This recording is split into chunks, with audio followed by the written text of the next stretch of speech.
जो विधायक हत्याकांड था जो उनका जवाहर पंडित का, हाँ। उसमें भी AK-47 का बड़ा नाम आया। हाँ। और जिस समय आपका भी जलवा चल रहा था उसी समय श्री प्रकाश शुक्ला का भी जलवा चल रहा था। हाँ। और श्री प्रकाश शुक्ला की पहचान थी AK-47। हाँ। एक मैं वीडियो देख रहा था अभी आपके इंटरव्यू लेने से पहले कल रात में, उसमें एक आपका और श्री प्रकाश शुक्ला का संवाद का जिक्र बताया जा रहा था कि टेंडर को लेकर उनका फोन आता है, क्या था वो? देखिए, ऐसा कुछ नहीं। श्री प्रकाश जी निहत्थों को मारे हैं, कभी हथियार बंद को मारे नहीं। एक आध घटना कहीं कर दी हो तो मुझे नहीं मालूम है। वो तो दहशत फैलाने का काम करते थे।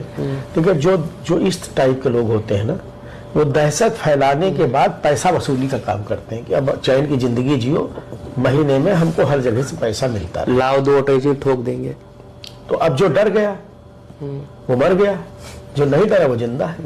लेकिन तमाम ब्राह्मण संगठन और ब्राह्मण लोग श्री प्रकाश शुक्ल ब्राह्मण शिरोमणि बताते हैं, क्या कहेंगे ऐसे? यही ब्राह्मणों की दुर्गति का कारण एक ये सब भी है कि इस प्रकार के लोगों को अगर हम शिरोमणि बताने लगे, अगर उन्होंने, देखिए मान लीजिए कि बहुत डकैत हुए इस देश में अपने, ठीक, बुंदेलखंड में तो बहुत हुए, लेकिन उनकी कहानियां ये भी होती है कि साहब वो बड़े लोगों से पैसा लेते थे लेकिन गरीबों में बांटते थे, रॉबिन हुड होते थे। ठीक ना?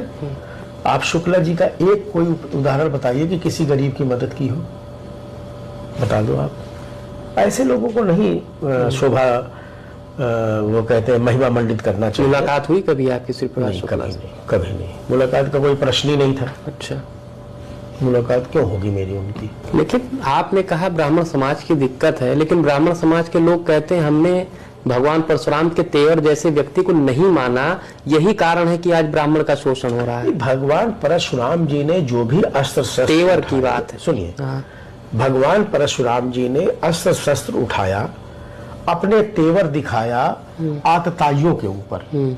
समाज में ऐसे नहीं कि भगवान परशुराम पहुंच गए हो कि हमें पैसा दो, नहीं हम तुम्हें काट डालेंगे। आतताइयों के ऊपर परशुराम जी ने तेवर दिखाए ना, तो आतताइयों के ऊपर तो आपने कहीं तेवर दिखाया नहीं किसी का। तो जनता के लिए जो लड़ेगा, जो शस्त्र उठाएगा, उसका माना है। भाई मसीहा वो है जो जनता की लड़ाई, जैसे बाहुबली कह सकते हो आप। जनता की लड़ाई लड़ने वाला मसीहा होता है, अपनी लड़ाई लड़ने वाला